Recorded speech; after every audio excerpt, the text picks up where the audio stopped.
Sexual denial is a silent warfare, and most couples don't even realize they are at war, especially women.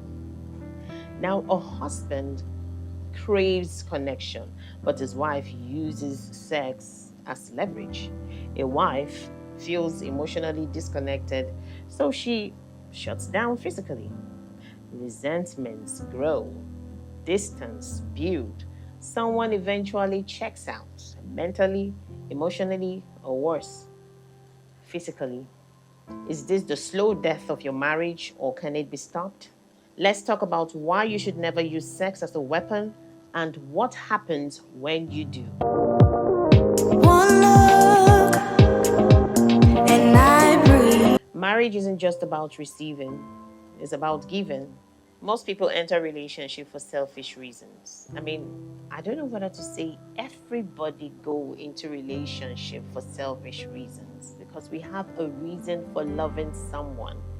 The love we feel to connect ourselves to our spouses is actually selfish. I don't know whether to call it love. Now, let me give some instances. When you say things like, I love him or I love her because of the way she makes me feel, or because of the way he makes me feel, or I love her or I love him because she makes me feel special or he makes me feel special, or I love him because he's successful or she's a successful woman, or I love him because of what he does for me or what she does for me. Can we be honest here? Love is rarely unconditional. There's always a catch. We pursue a relationship based on what we gain, but we can only sustain a relationship based on what we give. Marriage isn't a place where we demand love. It's a place where we learn to love selflessly. And when sex becomes a bargaining tool, it turns love into a transaction instead of a gift.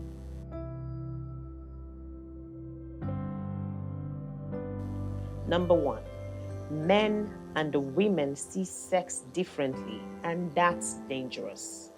A lot of women don't think about sex unless someone or something triggers it. But for men, it's always there. For men, sex is like hunger. It's a basic biological need. For women, sex is often triggered by emotional connection. A woman can go weeks without thinking about intimacy. A man feels the pressure building every 48 to 72 hours due to the constant sperm production. If only we can understand that, then maybe we can place ourselves in our husband's shoes. And here's what most women don't realize: denying intimacy isn't just frustrating, it's physically painful for men. When a man doesn't release, his seminal ducts get full, leading to real discomfort, like real discomfort. So whenever you think about deliberately denying your husband sex, you have directly inflicted pain on your husband. Number two, starving a man physically leads to emotional distance. A man in love can go without sex if his wife is away. But if she is right next to him and rejecting him constantly, he starts to feel unwanted. He stops expressing love in other ways. He mentally detaches, and that's when things get dangerous. Men can express love in several ways apart from sex: care, affection, buying you things, and all that. But the moment you deny him that way of him showing you he loves you, he just interprets this as though you don't love him back. If women do not express love through sex, or feel they should give sex to show a man she loves him or they love him, there is a different interpretation of love for a woman. The moment you decide to deny your husband sex, you will not get your own interpretation of love, which is being heard, which is being emotionally fed, which is intimacy you feel when your husband shows concern, some massage, some opportunities you get to explore yourself. Whatever you interpret as love, you will not get if you don't keep your own side of the bargain. Number 3, the forbidden fruit effect, pushing him towards temptation. A woman might think, well, he just has to control himself. It's not my problem. But let's be real. You can't starve someone and expect them to ignore food. You can't also isolate someone and expect them to never feel lonely. Thirdly, you can't constantly reject a man and expect him to never feel tempted. Marriage is built on exclusivity. If a man is expected to be faithful to one woman, then that one woman must be present in every way. Denying your husband sexually isn't just refusing him pleasure, it's pushing him into sexual frustration. And let's not pretend temptation doesn't exist. Number 4 is a silent form of emotional torture. A woman can withhold sex to punish her husband and feel justified. A husband stops talking to his wife, and then he follows it by ignoring her emotional needs for weeks. She cries, but he remains cold and distant. Would that be fair?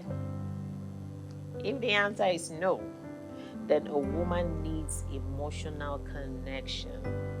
A man needs a physical connection. Denying one is just as cruel as denying the other. This isn't just about sex. This is about connection. When intimacy disappears, so does the bond. Resentment creeps in. Conversations feel forced. And suddenly, two people who once couldn't get enough of each other feel like roommates. Sex isn't just a physical act. It's a way to reconnect, a way to rebuild and reinforce the love between a husband and a wife. Denying intimacy doesn't just affect your partner, it slowly destroys the relationship itself. So the question is, are you nurturing your connection or are you slowly letting it die? Number 5, no man wants pity sex. A woman might think she's doing her husband a favor by letting him have sex when she doesn't feel like it. But let's be honest here. He can feel it. When there is no passion, when there is no engagement, when there is no connection, he knows.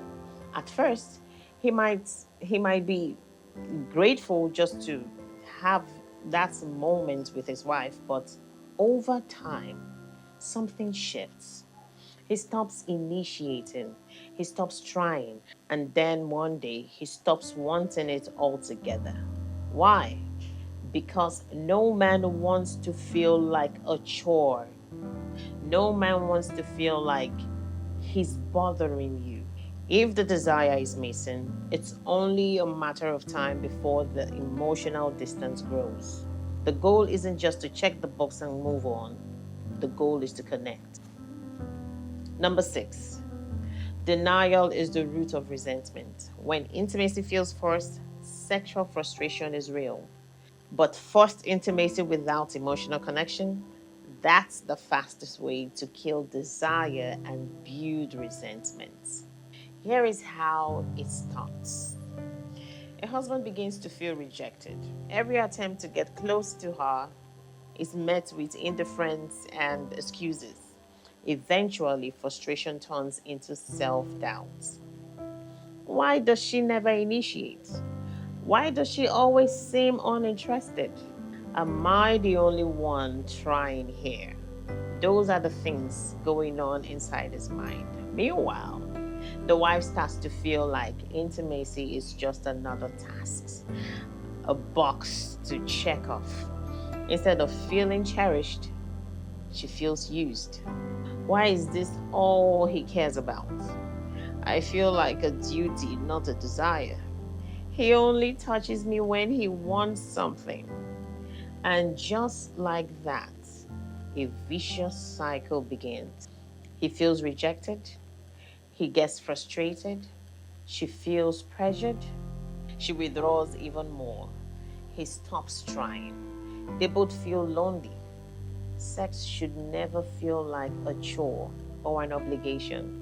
It's meant to be a space for connection, passion, and emotional safety. Real intimacy isn't just about the act, it's about how both people feel before, during, and after. So ask yourself, are you making love or just going through the motions? Imagine a man who is respected everywhere, at home, in his community, among friends. But the moment he steps into his own home, he feels completely invisible every night. Whenever he reaches out for his wife, hoping to get some closeness, over time he stops trying. He becomes distant, he becomes withdrawn, and easily irritated. The same man who once showered his wife with affection now barely speaks. Not because he doesn't love her, but because he feels unwanted. And here is the truth: when a man feels wanted, he shows up differently in every area or every part of life. He's more patient with his kids, he's more thoughtful with his wife, he engages more in his marriage. Sex isn't just about physical release, it's about feeling valued and connected. That is what a man wants. When that disappears, so does his emotional presence. Are you making your husband feel wanted or just tolerated?